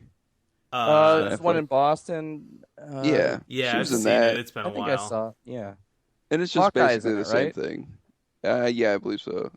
And Blake Lively's in it, and she's pretty wooden in that as well. She's like serving her purpose in that movie, anyways. We need a good wooden actress that's she's kind of pretty, but ultimately wooden. Who do we get? Oh, Blake Lively. Oh, I liked her. She was really wooden in that other movie. Yeah, let's get her. Typecast as wooden. Yeah, that would suck. I don't know. I would say, like, listen, through this podcast, we've gone back and watched the, 89 Batman and Batman Returns. We've watched, movies that we probably wouldn't have normally gone back to rewatch. And I'd say just, rent it for $3 and rewatch it. And you probably will come away and say, it's not that bad. I think with some perspective and looking back on it, in a way, there's moments where you're like, it's actually kind of cool. I think the biggest thing that they did that was weird was they gave him an all CG suit. But I don't think that that's that weird anymore. And I'll explain why. Because Deadpool is a CG suit, basically. Like, is it, Justin? Yeah, I watched the special feature on it. So Weta, the special effects company from Peter Jackson. Based in New Zealand, they did. Based in New Zealand, did the Lord of the Rings, Hobbit trilogy, and all that stuff. They were the ones that did the facial expressions on him. So they originally shot this movie, and he had no facial movement. His face is CGI too. It is. You have to CGI Ryan Reynolds' face? No. With His the mask on. With the mask on. Yeah, where he's got like, facial expressions and the eyebrows kind of raised and the eyes kind of open. What's and that called? close The a little domino bit. mask? Yeah, that like every decent. Oh, yeah. Wait, are you talking about Green Lantern? Yeah. No, I'm talking Oh no, about you're talking Deadpool. about. Okay. Yeah. Deadpool. So I'm saying. Oh, I thought just the eyes were CGI. Yeah, pretty much the eyes, and I think they do a little bit of tweaking of like the mouth and stuff. But yeah, certainly his body's not. But the point is that that's a CGI costume too. In my eyes, that's a CGI costume. He's wearing the costume though. Yeah, It's I like a know, real but costume. but if you've got a CGI some element like facial expressions, then it's to me it's CGI. And I don't think that I don't know. I think it's kind of cool that the power ring powers the suit, so it kind of should be a suit Mystical. that's CG, and it's got like the like kind of green lights like flowing through the suit. I think it looks cool. The worst part about it is that the domino mask is CGI, which again it probably had to be to kind of match the suit, but then his eyes are white. And I think that makes it look a little funny. And that's like the part that I think might be a little bit of a like, maybe they didn't have to go that far with the Green Lantern stuff. But yeah, I just thought overall, like, it's not that bad of a movie at all. It was a colossal flop at the box office, and that's why they didn't proceed, and they kind of reset and then relaunched with Man of Steel. But I didn't think it was that bad at all, really. I'm looking at his costume right now. It's not bad. You're having my Age of Ultron experience. Yeah. Yeah. You know what was missing from Green Lantern? Glad we agreed on that. Yep. You know who I wanted to see so bad, Justin? Who's that? Kilowog. Yeah, I know. He's not in it at all. No, Kilowog. And he Kilowog. is. Yeah, he's in it. Kilowog's Yeah, in he's it. in it. Does he look cool in it? Yeah. I thought they all looked pretty cool, even Sinestro. I could be wrong. I But like Sinestro a lot. I like the look and the actor they got for him. Kilowog, I believe, was voiced by Michael Clark Duncan.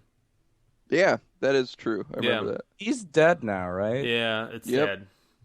But yeah, Parallax got him. he's definitely in it. Kilowog is.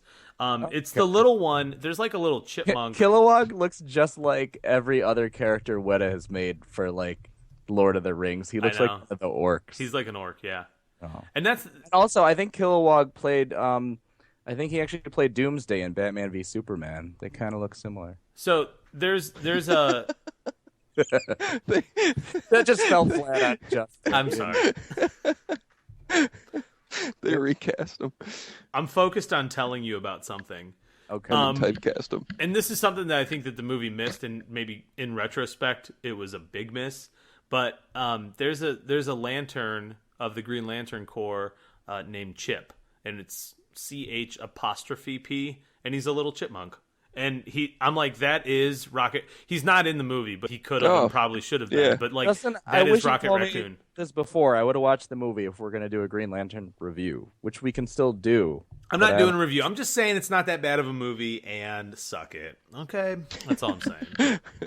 I can't agree or disagree because I haven't seen all of it. So, All right, well, you go back and watch it, and then you tell me. But all we're I'm gonna saying... we'll do a review on another episode. Yeah. You know think what? that I people want- wasn't. It's the review. I is wasn't the- ready for. I wasn't ready for his constructs when I saw that movie the first time. I thought it was silliness because I didn't know anything about Green Lantern. And I just thought, okay, everybody loves him. He's supposed to be like super cool. You thought he just had like green beams or something like that. Yeah, well, no, I mean, I knew that he like- could make constructs, but I didn't think that he would make silly ones because it's an extension of his personality. Well, I get Kyle it now. And I Ratner think it's makes the funny. silliest ones, right, Justin? Who does?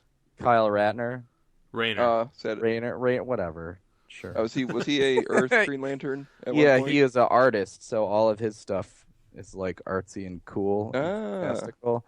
And then Jon Stewart's because he's like a military guy. Military All guy, his stuff yeah. is like military based. Missiles and jets Yeah. and stuff like that. Oh, yeah. that's cool. Well, he did that a little bit in this one, didn't he? Yeah, Or he am I- did. Well, yeah, Yeah. he's He's a fighter He's pilot, a so- test pilot, yeah. Yeah, that's right.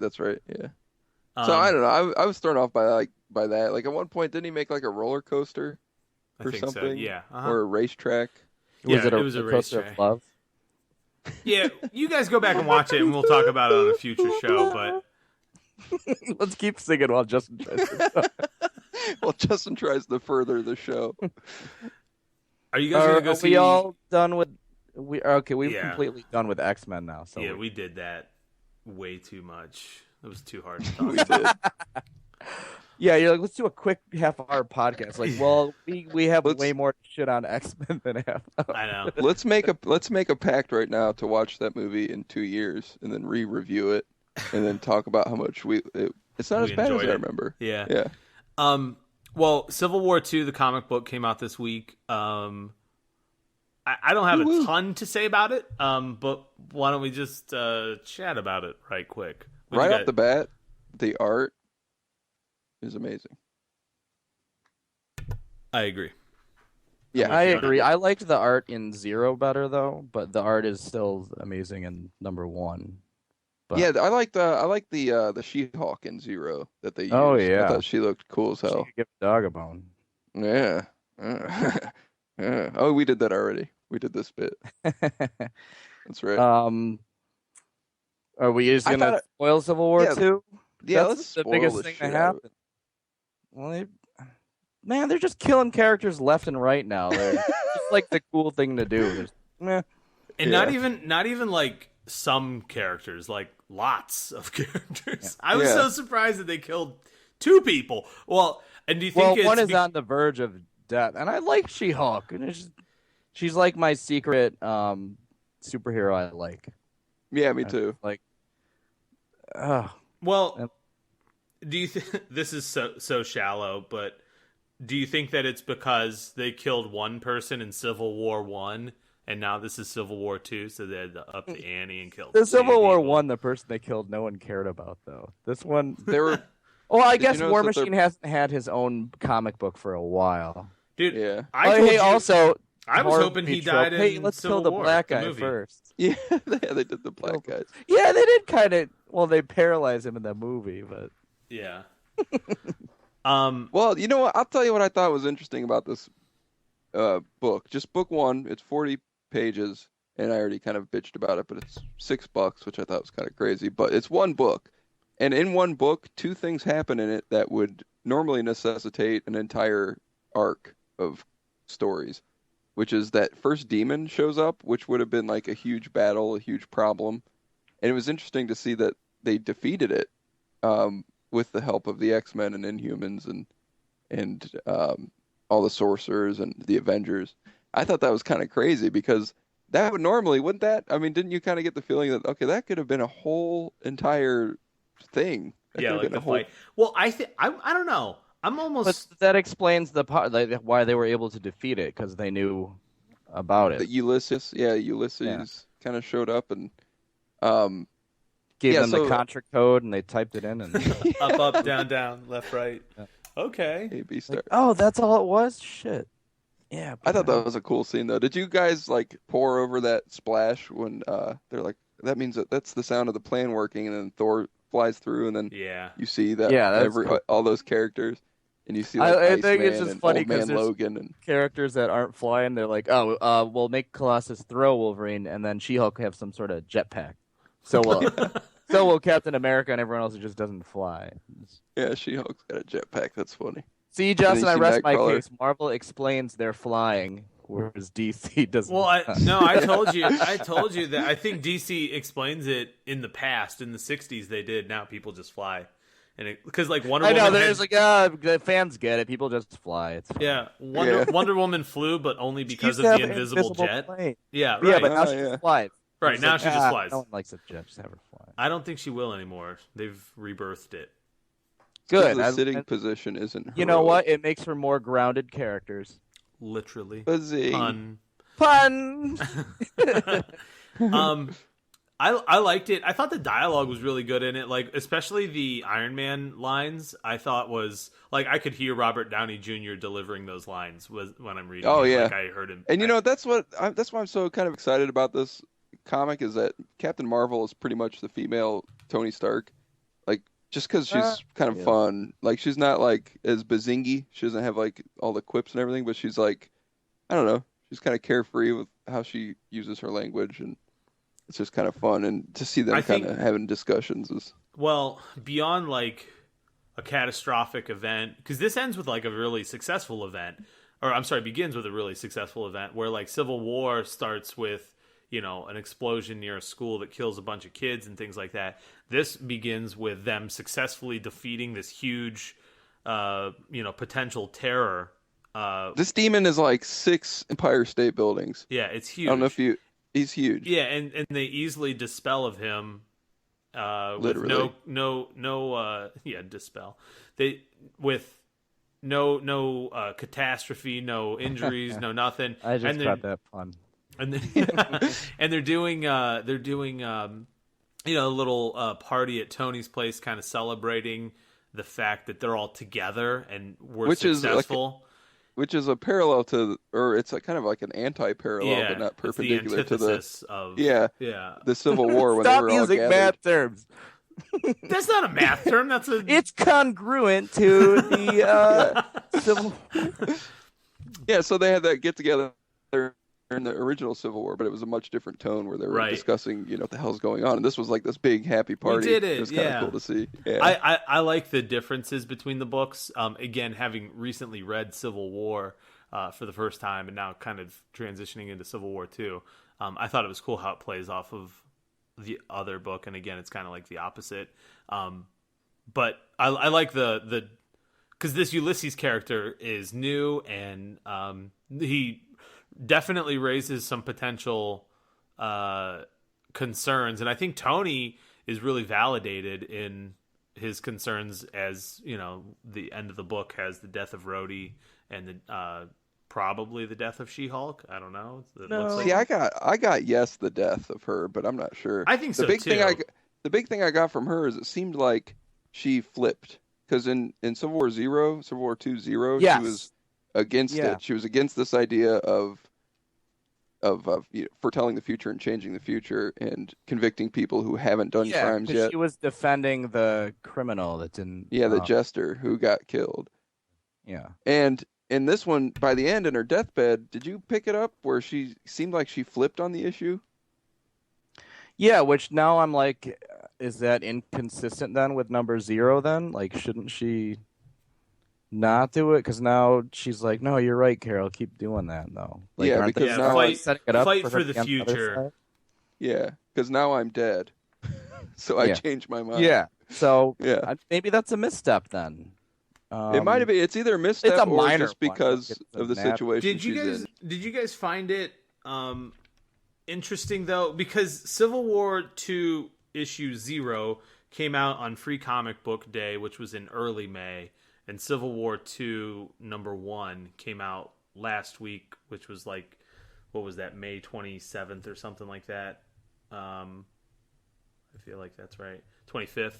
So, but Civil War 2 number 0 starts off with the fight against Thanos, which happens in the middle of Civil War number 1, which I thought was kind of, I don't know, funny. Wait, they fight Thanos in Civil War 1? In Civil War 2 issue number 0 that came out on Free Comic Book Day shows the fight against Thanos that they only reference in Civil War 2 issue number 1. And that's where you see... Oh, it's like a vision? No, they just straight up show it. And that's where you see... War Machine get punched and his armor explodes by Thanos. And when he does that, his rocket misfires and hits She-Hulk. And I did not see any of this. That's in 1. You guys. I'm looking at it right now, that's bro. In 1. Yeah, it's in 1, not 0, man. No, dude, that's in 0. Dude, I'm holding the physical copy in my hand. Look at the cover. What's it say on the cover? Free Comic Book Day, Civil War 2. That's what it says. That's the preview, dude. That's the preview. That's not the... Dude, and Justin, sit down, take a knee, and drink water for a second, man. No. Time out. Yeah, that's not 0. 0... Free Comic Book Day, they give out preview issues. Oh, no. Justin. Dude. Okay, do they show on do they one show side She-Hulk? on one side of the book it says Civil. I'm gonna send you a freaking picture of it. I'll put it on Yeah, do Twitter. that. It says Civil War II, issue number 0, right there. I don't know what to tell you. I'm holding. I'm holding it too. You're holding the wrong one. No, I'm not. I don't have the free comic book day one. I have the actual number 0. Oh well, why don't you get on my level then? With I think you're on the wrong level. Do they show on your 0? What you're saying is not on the level, Justin. Is all I'm She-Hulk saying in is court? She-Hulk in beginning. court. That's Is how she it in starts. She's in court. No, And she's looking hot in her suit. She looking High heels. fine. no, Damn. no. Yeah, that's not 0. Yeah, that's not 0. All right, well, fuck you guys. It says 0. I'd like for you to explain why it says 0 then. It's Send us probably the preview Now, of both I have, issues. and now I'm also holding previews, and it shows Civil War II, and that shows a little sampling of the beginning fight, but it doesn't show anything about She-Hulk. I'll have to send it to you guys, panels and all. That's and then you'll interesting. be like, "Damn, Justin's got exclusive." Make sure you take a picture of the cover. Justin's cooler. Yeah, you guys are gonna be jealous. So anyway, no, I like the book. I'm excited about it. I think it's pretty good, but I don't have much more to say than that on it. I'm wondering Well, who at the the- artists are going to be. Is it going to be a rotation of artists? Because I like the art in 0 better than 1. Eesh. That's a close one for me. I liked Like, 1. I think the expressions are more consistent in 0. Not everyone has like a smiling face. Like, I don't know. I just think it's better than 1. I mean, it could be just a taste thing. It's fine, but Yeah, it's a good book. Well- Go pick that up for sure. Do you may not have liked the art as much in issue 1, but do you at least agree that you're wrong? I'm wrong for what? Yeah, for your opinion. Your opinion's incorrect. No, it's just opinion on the art. I like the art better in 0. Yeah, I think the art's I like amazing in the Oliver Coipel better than I like. Who's this guy? Yes, I think it's is it a David chick? Marquez. Oh, yeah, that's right, David Marquez. I like him. I'm not Good saying I stuff, don't but- like it. I'm just saying I like 0 better. Yeah, it's really good. They're And both then the really coloring friggin' and the good. inking is more detailed in 0. It's more moody. I don't know. I'm gonna have to go back and read it. But they caught Thanos She-Hulk's by the hot. end of this. Yeah, they have Mission him like accomplished. captured. Set him in a trap like a rat. Yeah. So that's crazy to me. And then like one a book rat they in a trap, defeated gentlemen. this giant demon and they defeated Thanos. In The one book. antagonist of the entire Marvel Cinematic Universe, they defeat with the help of one inhuman. Yeah. The antithesis. Careful with those words. You're gonna Yeah, hurt yourself. yeah. Don't. There's way too many syllables for you in that word. Your ego's writing checks your body can't cash. All right, that does it. You guys have anything else? What other comic? Well, there's Roberts, but Justin didn't read them. I didn't read them yet. Sorry, dude. Damn jobs, man. Jobs get in the way of comic books sometimes. Are you guys going to see Teenage Mutant Ninja Turtles? Anybody going to see that this weekend? Out of the Shadows. I'm probably gonna go see it. I might go see it. If Joey will probably someone wanna go wants see to it. go see it, I'll go see it with them. But like, I'm going to see it, dude. I'm checking that out. it's getting better reviews than the first one. Yeah. And it just looks better. It's It looks more fun. Yeah, it looks like a fun movie. It's a fun. It looks like it's going to be a good summer popcorn movie. you Yeah, know? that's exactly what I want it to be. Yeah. and that's where I told you. Turn your brain off. Yeah, Enjoy turtles. just go enjoy the turtles. Doing Hopefully turtles. there's not any dick jokes. I'm gonna take. Were there Joey dick to see jokes it. in the first one? Yeah, I was gonna say, was there? I don't know. Probably. You're just not a fan of dick jokes. I just don't like dick jokes in my movie. I love dick jokes So why don't you want to see dick jokes in this movie then? because I'm gonna see it with a 10-year-old girl. Oh no, dude, it's rated PG. 13. What were the Transformers So rated? was Transformers, yeah, where he pees on the guy. Yeah, And there was a that's not, big like- old set of swinging testicles. Literally. Yeah, but can't- Well, there's CG testicles. People enjoy these, and we can get away with it. So why not put them in? Just like, Transformers. These nuts. Transform D's nuts. D's nuts. I don't know what it's rated. I can't find that. That's hard to find. It's fine. It doesn't matter. There's nuts in it.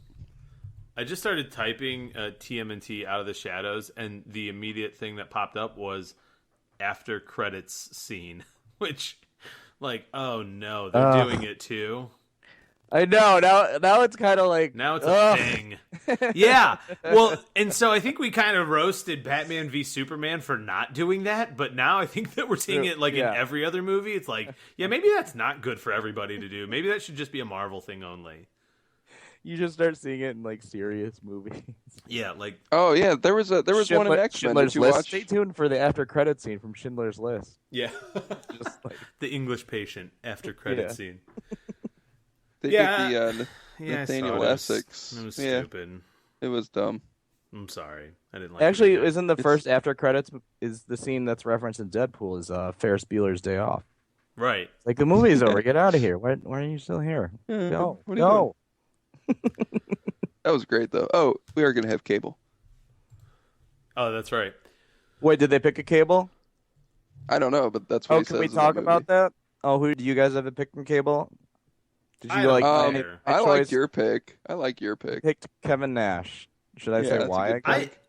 Because he's already a silver fox big dude. Yeah. Well, I think the juxtaposition of putting him on screen with Deadpool and him being so much taller, it'll just look kind of cool. It'll be like with him with Colossus. It'll look cool on screen rather than just But he would still have to be slightly smaller than Colossus, right? Yeah. Yeah. Well, they didn't make that Colossus that huge, though. He's pretty it's kind of like how the guy that played Colossus was like, I don't know who he was, but he was a big guy. And then they like put a head on top of his body. Daniel Cudmore. No, that was the original, wasn't it? I don't know. That's the one that was in all the other ones. They got a new guy for this. How the fuck do you know that? I don't know. Because you're right. How do you know? He's always staying for the after credits scene, so he's reading the credits while he's waiting. I watched the credits. Oh, that's who Colossus. Stefan Kapicic. I don't know how to pronounce it. He's a German-born Serbian. It might as well be. It's my dad. I didn't want to brag. Pussy sack? Hey. Is that what they used to call you in high school? Oh, dude. Yeah. Get in there, pussy sack. You needs a breather. You big sack of pussies. All right, so the guy's 6'4", but Colossus is portrayed as 7.5 feet tall. So he'd be just slightly taller than Kevin Nash because he's like 7 feet. Damn. Big Daddy cool. It's a big dude. But like, who else is in the running? Stephen Lang and Ron Perlman, which I love Ron Perlman, but like, I could take him. I mean, he might put people in seats just because everyone loves him from Sons of Anarchy and Hellboy. I don't know how many Hellboy fans there are though, but like, I'm one of them, so I don't know how many others out there are. That's all. But... I like the movies. I never read the comics. Oh, by the way, Hellboy just ended, which it's a fucking awesome comic. It's different than anything you read. It's just like moody. What is the beginning? Because there's a lot of Hellboy on Unlimited. Get Unlimited. the first one. It's just Seed of Destruction. Yeah. Okay, that's okay. Cool. I'll get that. Yeah. Oh yeah. Sweet. How's the Unlimited working out? I guess we might as well talk about it. I've been too busy buying and reading comics to use funny.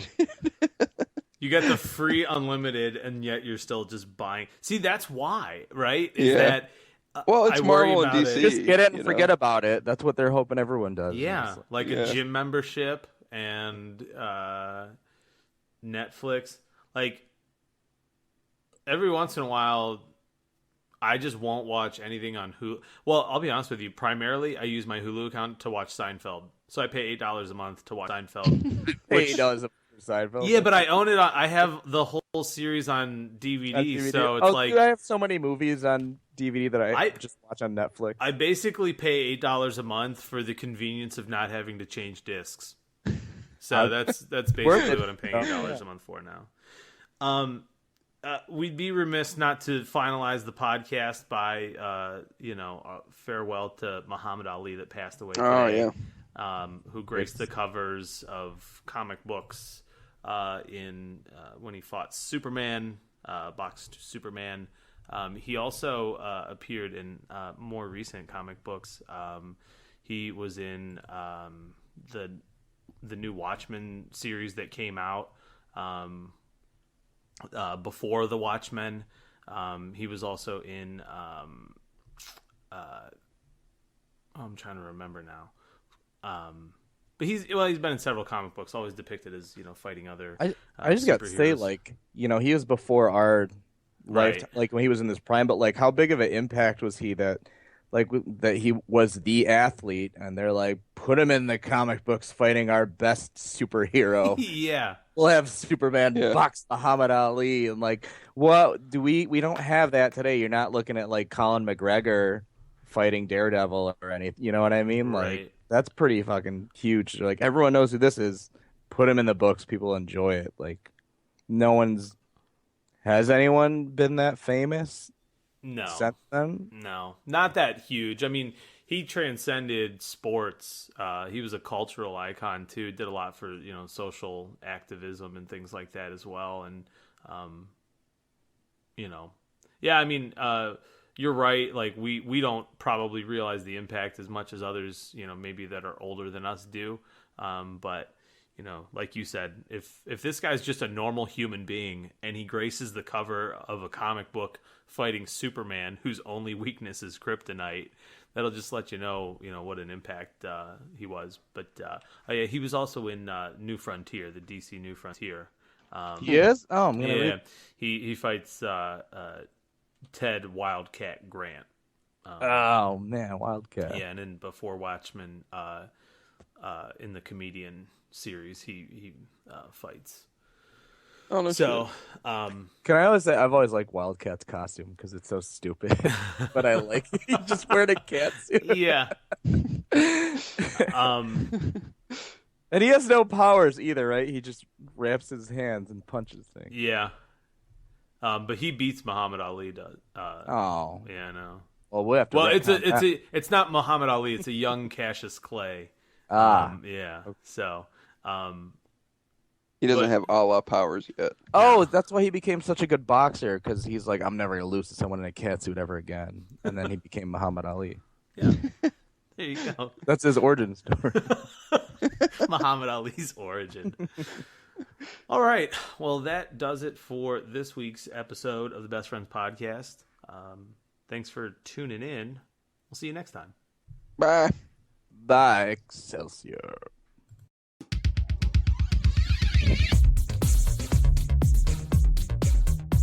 Thanks for listening to today's episode of the Best Friends Podcast. If you enjoyed what you heard on today's show, check us out on the web at tbfcast.com. Follow us on Twitter at tbfcast, and like us on Facebook. Go to facebook.com/the Best Friends Podcast.